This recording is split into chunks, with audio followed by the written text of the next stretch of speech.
बुलाई है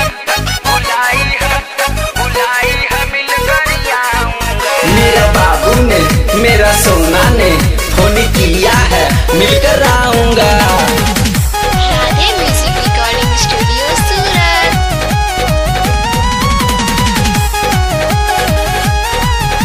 बुलाई है मिलकर आऊंगा। जब से फोन किया बाबू मेरा मन है बेकाबू, मन है बेकाबू, मन है बेकाबू। जब से फोन किया बाबू मेरा मन है बेकाबू। आज राती को मिलने जाऊंगा, जाऊंगा, अरे जाऊंगा। भले मम्मी से मार खाऊंगा, बुलाई है मिलकर आऊंगा। भले मम्मी से मार खाऊंगा, बुलाई है मिलकर आऊंगा। बुलाई है बुलाई है बुलाई है बुलाई है मिलकर आऊंगा। कितना भी कोई चाहे करेगा माना, कसम दिया है सोना मिलने को आना। मिलने को आना, मिलने को आना। कितना भी कोई चाहे करेगा माना, कसम दिया है सोना मिलने को आना।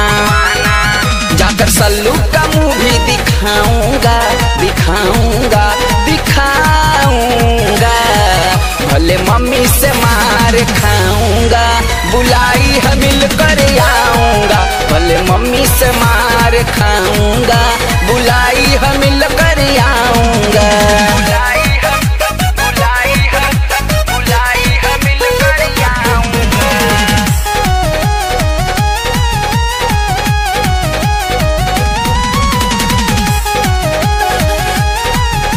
बुलाई है मिलकर आऊंगा। मम्मी पापा उसका गया है शहर, सरवन हबीब मचाएगा गदर। जाएगा गदर, जाएगा गदर। मम्मी पापा उसका गया है शहर, रमन राजा मचाएगा गदर। मिलके चोची से चोची सटाऊंगा, सटाऊंगा, सटाऊंगा।